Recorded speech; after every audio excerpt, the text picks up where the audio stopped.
Yo, yo, yo, what's good, y'all? It's your boy Tony the Savant back again, waiting on this post fight to load up. We're gonna listen to the audio from the fight, man. I'm gonna give my commentary after it. Uh, Hope everybody's having a good day. Let me do my intro real quick. Shout out to my cousin Hawk, that's the ambassador. Shout out to my boy Jeezy, that's the manager. Shout out to my boy Paulie Corleone, that's my right hand man, the consigliere. We Uncle Paulie's Entertainment around here. Shout out to y'all, of course, man. Good morning, good afternoon, good night, good evening, rather, depending on when you pulling up to the video, man. I just got off the gig, got out the office. We did the live stream. Me and my bro Marlo knows boxing. Let me put the banner up, man. Let's get the banner popping. We did the stream for the fight. Me and my boy Marlo knows basketball and boxing. Hey, man, YouTube. Hey, we've been noticing some stuff moving funny on the back end, man. Pause. We've been noticing some funny stuff going on with the algorithm on the channels, man. Y'all get us back in the algorithm, man. We don't know what's going on. But anyway, me and my boy Marlo, we did the stream for the fight. Hope everybody enjoyed that. If you pulled up, but if we didn't see that, man, then um, go peep the stream before you watch this stuff because I'm gonna do the post fight and I'm gonna reiterate some points, and also I want to listen to what Canelo and Charlo had to say after the fight, so I can really uh, uh, get the mind frame of what was going on. Because I'm gonna get my commentary before I hear what the brothers got to say, because I feel like Charlo moving up them two classes took away his speed. You know what I mean? He had everything else clicking. You know what I mean? And Canelo did drop him. He dropped him to his knee. You know what I mean? It wasn't a regular knockdown. He hit Charlo with I believe it was a straight right. Yeah, and Charlo felt the power, so Charlo took a knee at that point. But I feel like Charlo did everything else. You know what I'm saying? Everything else was there for him. I could tell he was swinging because he got some power with that muscle, that 14 pounds of muscle. But my hot take, man, Charlo's speed wasn't there. And you just can't go around moving around these weight classes thinking that it is what it is. You're just gonna be just as good as you was at 154 at 168. It ain't gonna happen. You know what I mean? Like the laws of physics still apply. That's what I was telling. When me and Marlo was live, that's what I was saying. I'm like, he can do all he want to do. He can say all he want to say. The laws of physics still apply. So, and Canelo was Canelo, man. Canelo kept pressing forward. Sound like the press conference. The press conference really live right now. I just I rewinded it a couple minutes, but if you're pulling up, man, you're gonna hear the conference here too. Good evening, everyone. My name is Chris De Blasio. Thank you for coming. Terrific night of boxing. 4 excellent fights on Showtime pay-per-view tonight.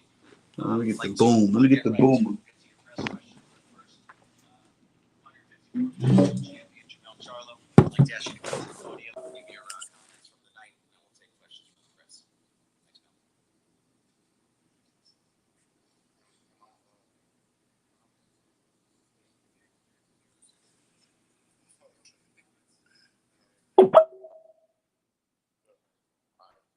Um, You got Charlo up. Shit, what a night, I'm proud of myself, took a chance, jumped out there strong, right off a hand injury, jumped up there with one of the best guys in the division, one of the best guys in boxing. So my head is held high. I am proud of myself. I've done an awesome job for Lions Only and my crew and my team. And I love boxing, so I'm not going nowhere. And,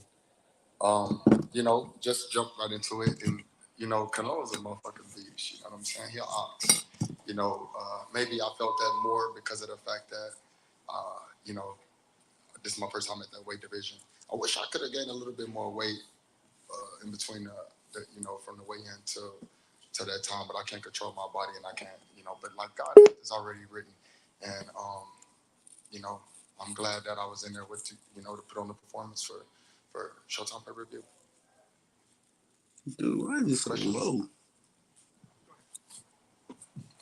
Hey, Jermel, did you feel like Jamel, his talk up, strength bro. was an issue? Like, he was able to kind of back you up a lot throughout the fight. Was that an issue? I feel like Man, I'm thinking there's something wrong with the volume. Jamel talking soft. Charge at Speak up, bro. fighter, like you can't, his power did play an effect, but it wasn't like too dominant to a point where I couldn't come forward, and I should have came forward a little bit more in this fight. But I'm a human, and you get tired, your lateral movement, and like I said, I felt some of his punches, so it's cool. And I think you said you weighed about 172 or 173. In your opinion, what would have been optimal if you could have, gotten a little heavier? How much more would have made a difference? Maybe 5 pounds, possibly more. You know what I mean? I just saw his, the same strength that he normally have. Like what we usually see. Like I said, I was testing myself in there, so that is. Thank you. Question in the back. I feel like Jamel only took this fight for the payday, man. I ain't saying we got played. I'm saying he got paid.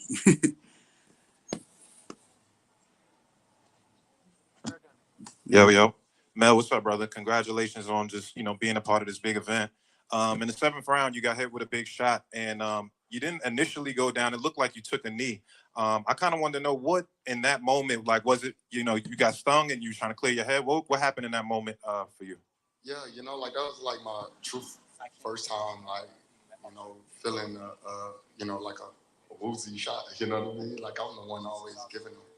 And so, yeah, I knew best. I watched boxing and been a part of it so long that, if I would have just jumped out there, I'd have kind of embarrassed myself. So, our shit could have been different. Small boy Marlo said. I was smart enough to regroup, recover, and I recovered really fast.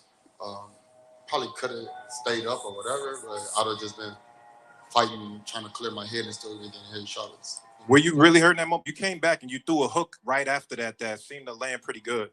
You feel like you were still in the moment, like you were fine after that moment? Yeah, I was good. I get back up. Get back up and continue to fight.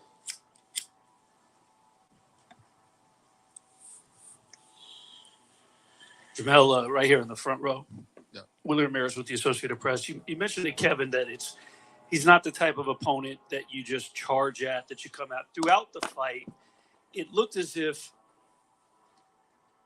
you were trying to sort of get into your groove, but he was controlling tempo. Was there ever a point in the fight you felt comfortable, that you felt that you were in control or at your pace, your tempo, or did you feel that you were having to adapt and fight his fight?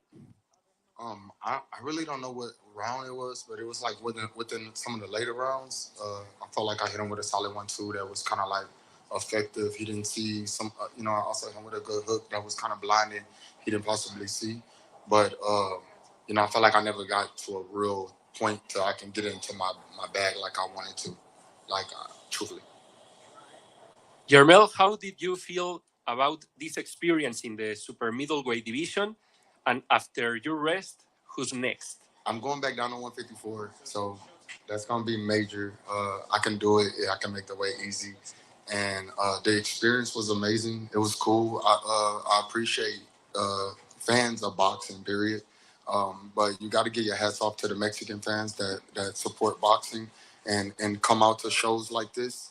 And I never want to leave out my African American fans because my American fans, period. I just want to say you can't leave them out because they come out just as well as the Mexican fans. It's just one is crazier than the other.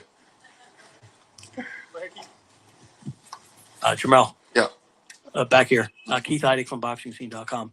Jamel, at the higher weight that you were tonight, did you feel sluggish or anything, or how did you feel when you were moving around the ring? A little tad bit. I'm used to moving around much lighter, of course, but it was fine. I moved around. I was just trying to follow my game plan of my coaches, and a part of that was really coming forward, but moving around was a part of the game plan too. But I didn't, I felt the weight, of course. Jimmer, over here. Congratulations on your effort. Given you've said you're going back to 154, you've got 3 of the belts in that division. Is the obvious fight to make the winner of Tim Tszyu and Brian Mendoza?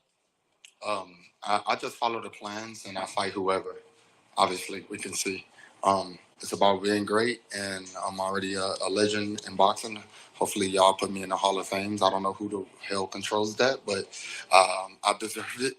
And possibly I'll fight, come back to 154, or I'll just, listen to my coaches, let them tell me what to do next, and I'm on it. Would you like to become undisputed again, though, at 154? Of course, but it's about fighting the best fights and making the most money at this point in my life and career. So fighting, Brian Mendoza or Tszyu, who got an Australian fan base, it's just not as satisfying to me sometimes. But like I said, I listen to my coaches, follow the plans of my management, and go from there. Jermel, Ernesto Amador from No Puedes Jugar Boxeo. And the same question, please, for Johan Guzman. You mentioned that you can beat Canelo, that you are ready to beat his skills. Canelo's skills surprise you?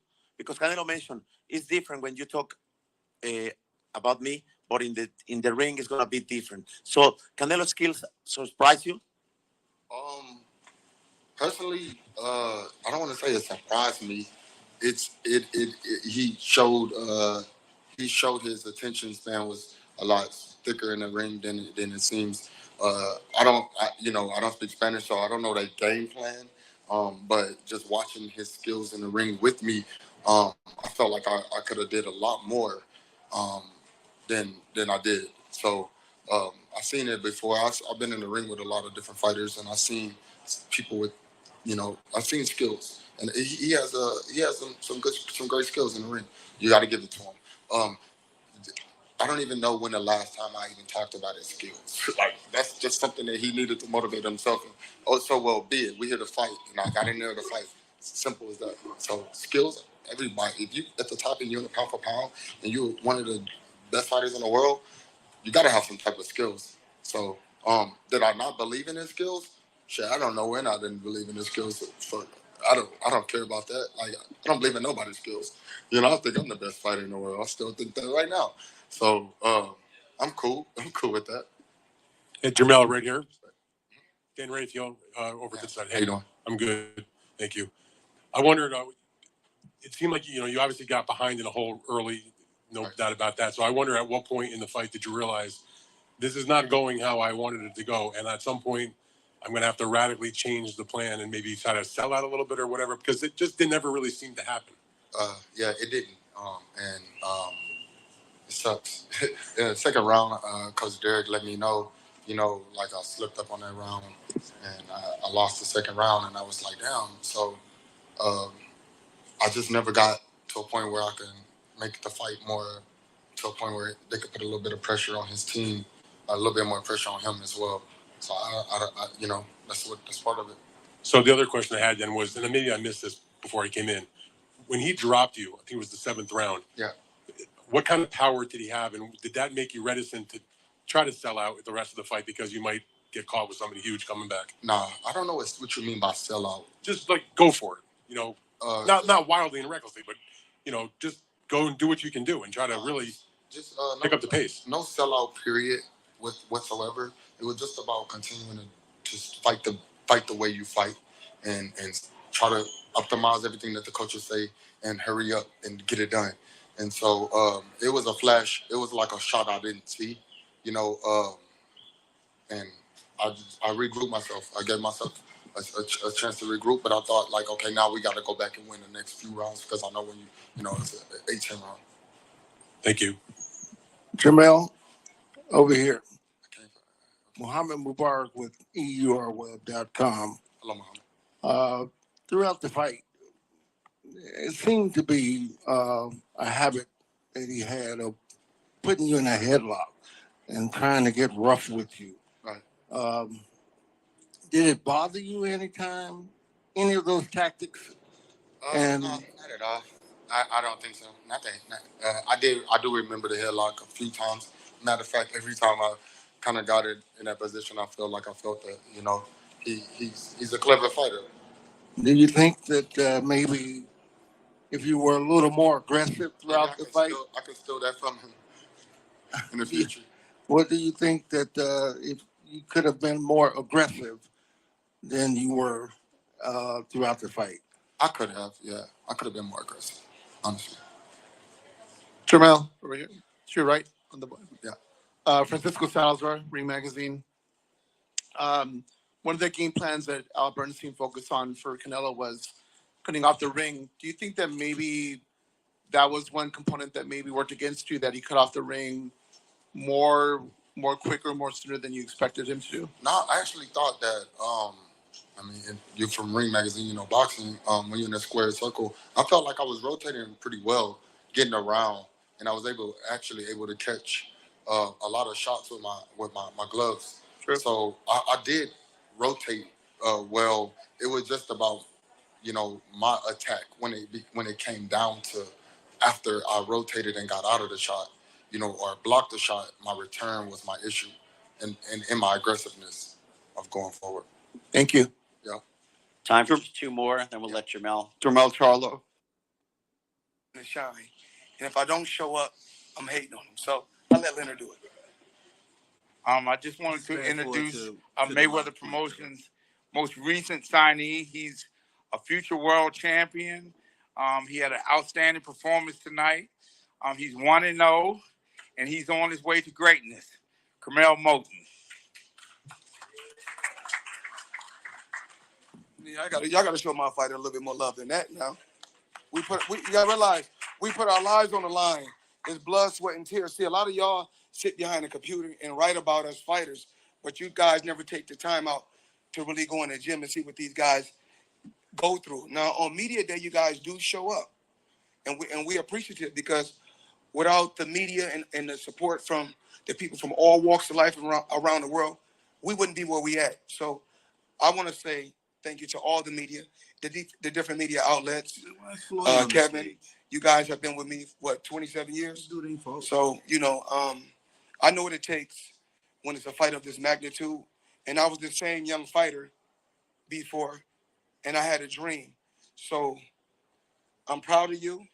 And it's no different from other young fighters that I believed in, that I said was going to be good and great someday. Just like Gervonta Tank Davis, he was in the same shoes you were in, and they didn't believe. But then when it happened, they believed, and all the jealousy came. So I'm proud of you, and I'm pretty sure they got a few questions for you. Come on up.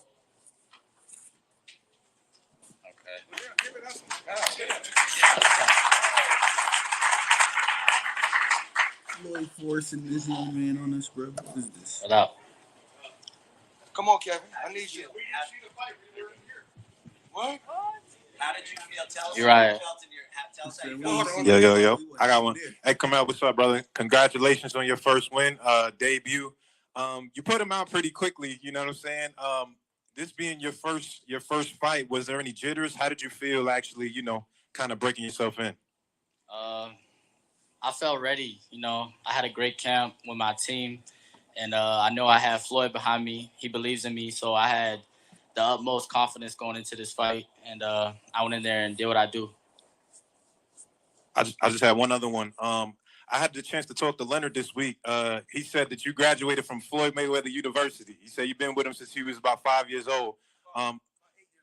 Yeah, Floyd, how you've seen it all. How far do you feel like, just based on seeing them and training them, that Carmel will go? Well, he's only 17 years old. He's only 17. And a lot of amateur experience, international experience. But, and it's crazy, my Uncle Jeff, he's right there. You know, he has the Mayweather channel, so you guys can show love and support him on YouTube. But with this being said, you know, Jeff he got a lot of, you know, solid fighters in the gym. And these guys work with one another every day and push each other to be great. And at 8 years old, 9 years old, I always told him in due time. What is this? Everything takes time, and I feel like the timing is right. Even if he still want to go to the Olympic Games, we still want to put him in the Olympic Games, but why not get him started right now? And just Leonard, Showtime, Stephen, I want to say thank you just for believing in me. When no one else believed in me, you guys believed in me. When I came to you guys and I said, this is the deal that I want. And the deal that I wanted was the deal that I had couldn't have no limit on it. Just me being with you, and when I talk about this to everyone, when you look at certain athletes' careers, when you look at Michael Jordan's career, Michael Jordan got with a company which was Nike. In America, we like to call it Nike, even though it's Nike. It was a $300 million company. He turned that company became a $168 billion company. And Michael Jordan don't own nothing from that company. Whereas with me, I gambled on myself.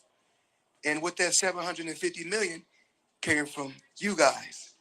So I just want to say thank you. And today, the things that I'm able to do for these young fighters is, even with today, with him going out there fighting, I was able to get him sponsorship where he was able to make more money with the sponsorship than when he fought. So, and then what we're going to do is teach these kids about being financially responsible so that when he's my age, he's living okay. So I'm very proud of you. We're going to make sure that you invest in real estate, like myself, and make some smart investments so you don't end up like a lot of other athletes. And we don't want the sport of boxing to retire you. You want to be able to retire from the sport when you're ready. So you could be like me, articulate well, and you still got all your faculties. So I'm proud of you. You only 17, so you have a lot. And a lot of stories they're going to write. You're gonna have good stories. You're going to have bad stories. But it's up to you to know what you want out here in this world. You stay positive, you keep believing, and you surround yourself with positive people, and anything can happen. I want to say thank you to Floyd Mayweather and Mayweather Promotions, Showtime, and I just appreciate it. Carmel, right here in the front row. Willie Ramirez with the Associated Press. So my question is, and this is sort of to piggyback off what Floyd just said. You've been with around since a little boy, and I'm sure him and Leonard have taught you and sort of preached the hard work that it takes in the ring. What have you learned watching him as a young man growing into 17 years old outside the ring, of how you have to carry yourself, and not as a boxer, but as a grown man? Is this a Canelo stream? Like Floyd has said, I've learned just how to handle myself, the way he carries himself with confidence and stands on his business. And I just plan to follow his footsteps and be the next big thing. My question is for... I want to piggyback off that question. I want these young guys to be better than me. Come on, Floyd. I really want these young fighters to be better than me outside the ring. Remember, I didn't have... You got to realize I come from a real rough background. Very, very rough background. And even though I had a great father, when I say great, because without my father, all of this wouldn't be possible. So I want him to be better than I was. All the certain mistakes that I made, I didn't have a Floyd Mayweather to be there for me, to teach me. Man, Floyd ain't saying nothing, man. But I want everyone to know. He's wilding right now. My children, every day I wake up, He's taking over the conference, bro. I ain't never seen this happen before in history. Those are the things that I don't take for granted. Yes, I had a great I made a bunch of money. But hey, we in the chat, bro. About my career was my defense. It's just like when you guys look at guys like Sugar Ray Robinson, and you guys look at certain fighters like Muhammad Ali. The chat going crazy. It's about 20,000 people watching the conference right now, y'all. I'm sorry. If you interested And what Floyd's saying right now, bro, you're going to have to pull up to that chat. I'm sorry. As you guys can see, I have my grandson there with me today. I'm still able to do exhibitions, travel the world, and like I said before, I didn't do this all by myself. You guys, the stories that you guys wrote helped. Whether it was a negative story, a positive story, you guys kept my name out there. And I will put him in a position to keep his name out there in a more positive light. So I'm proud of you. Leonard's proud of you. Mayweather Promotions is proud of you. And a lot of these media guys, I want you to look at them because you got to turn the non-believers into believers. Because all these guys for many, many years said, "Oh, this is the guy that's going to beat Floyd, and this is the guy that's going to beat Floyd," and I proved them all wrong. So it's about self-preservation as a law of the land. You have to believe in yourself before anyone else can believe in you.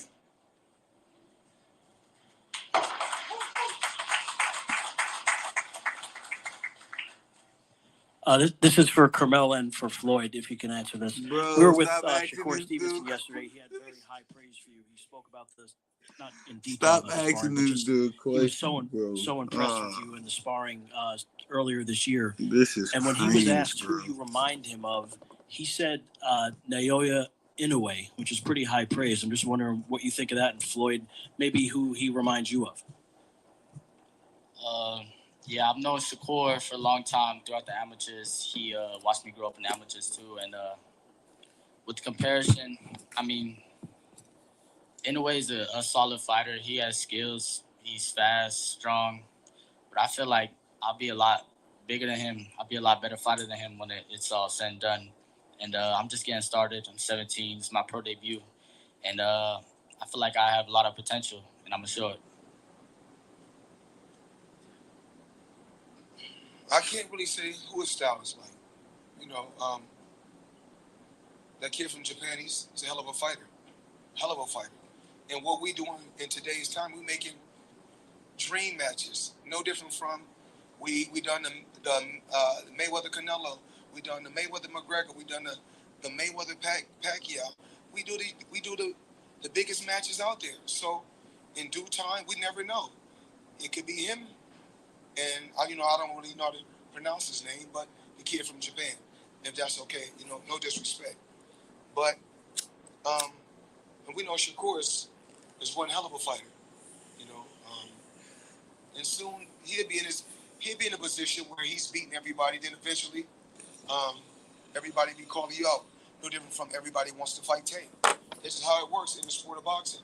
At one particular time, I wanted to fight everyone. It was very difficult. It was very hard. Then once I became the man, damn near 20 years, I was the man, and every fighter wanted to fight me. So that's how it works. But I want these media guys to, take some time out their schedules, sometime and just go to the gym and see how these fighters run. Follow them when they go home. See how they live. This kid come from nothing like myself. So when these kids come from nothing, and when he was a kid, when he didn't have nothing, I make sure that I was there.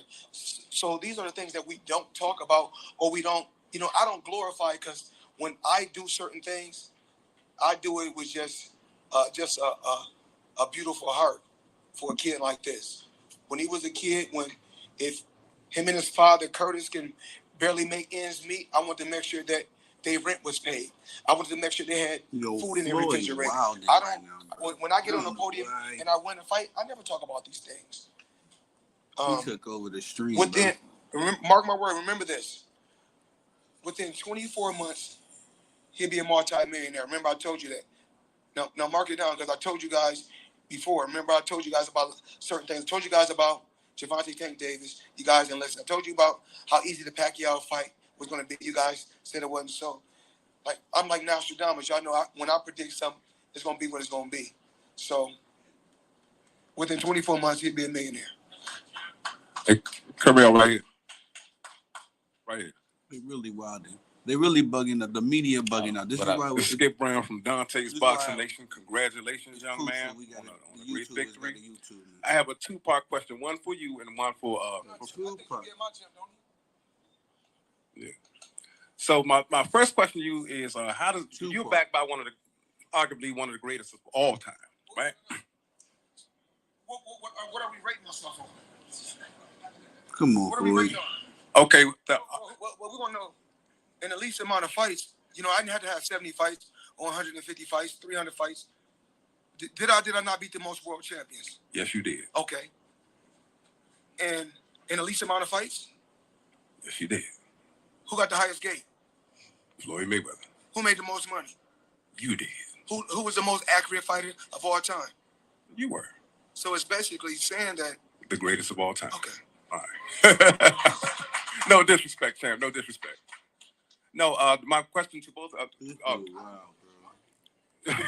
my question to you first, Carmel. How does it feel to be back?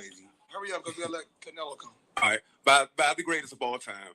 How does it feel to be backed by him? And now you took your first step into creating your own greatness. And Floyd, my question for you is, what was it like for you? What was going through your mind after your first victory? We can't be disrespectful. When he gets to a certain level, we got to let Canelo come here. You know, no disrespect. Canelo is the main event and the main attraction. So I'm not going to do that. Dante, you're going to be able to pull us to the side so we can talk and answer that question. Okay. You know, I got to respect Canelo. Hell of a champion. Done a hell of a job tonight. It's best that we let Canelo get his shine. TBE, Floyd Money Mayweather, and the young standout Carmel Moulton. All right, we have Saul Canelo Alvarez just moments away getting set to answer all of your questions. So we will be back with Canelo Alvarez in just a few moments.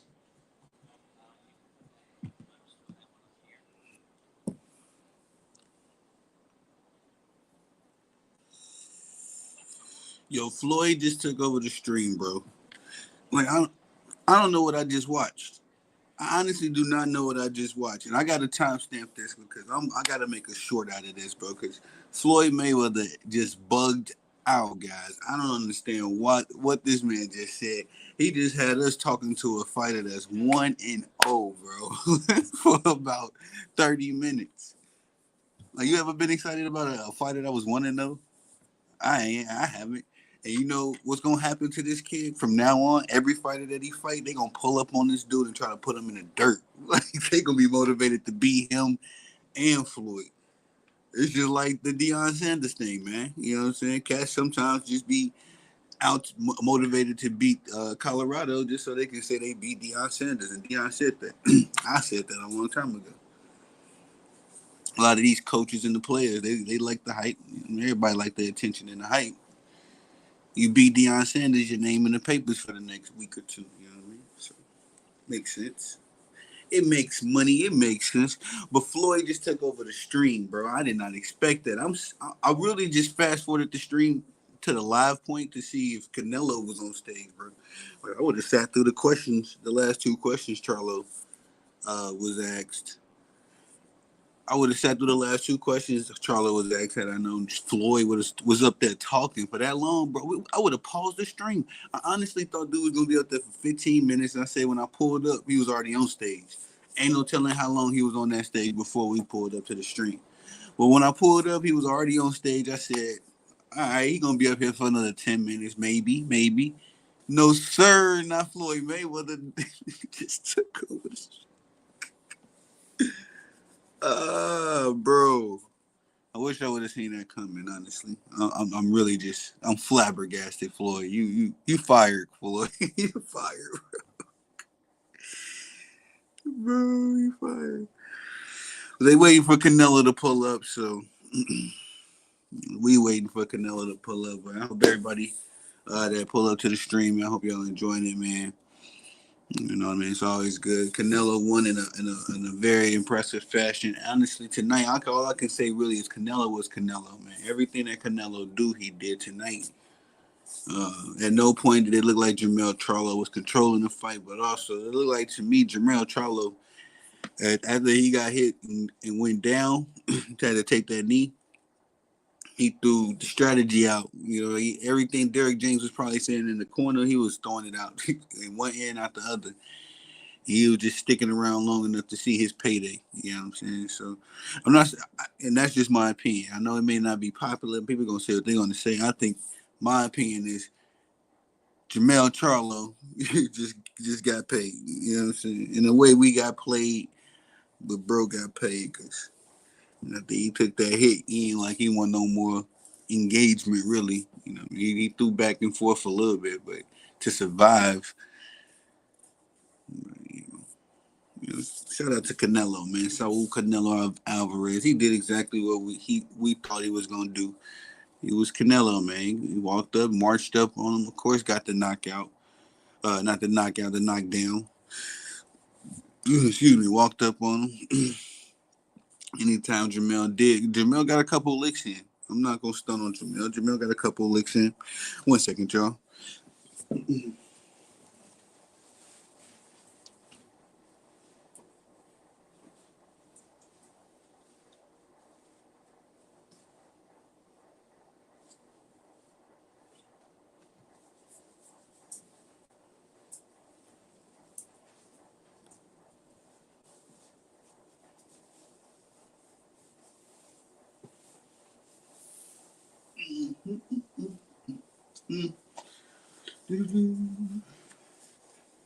The chat was going crazy on Floyd, though, bro.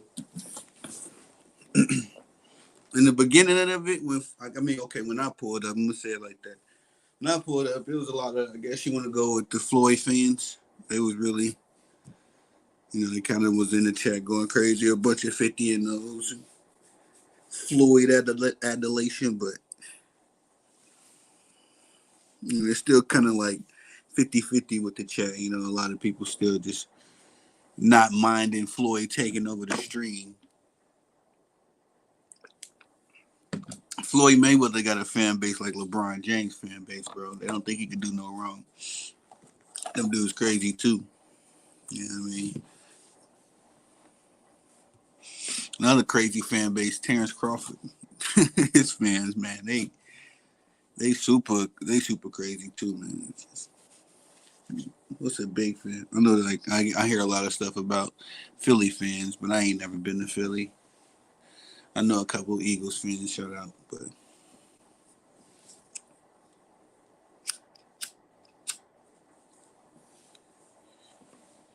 y'all like, subscribe, comment, share, hit the notification bell so you can be notified when I'm dropping content on this channel, man. I greatly appreciate that. We just waiting on Saul Canelo Alvarez to pull up, say his piece, and I guess we'll end it there.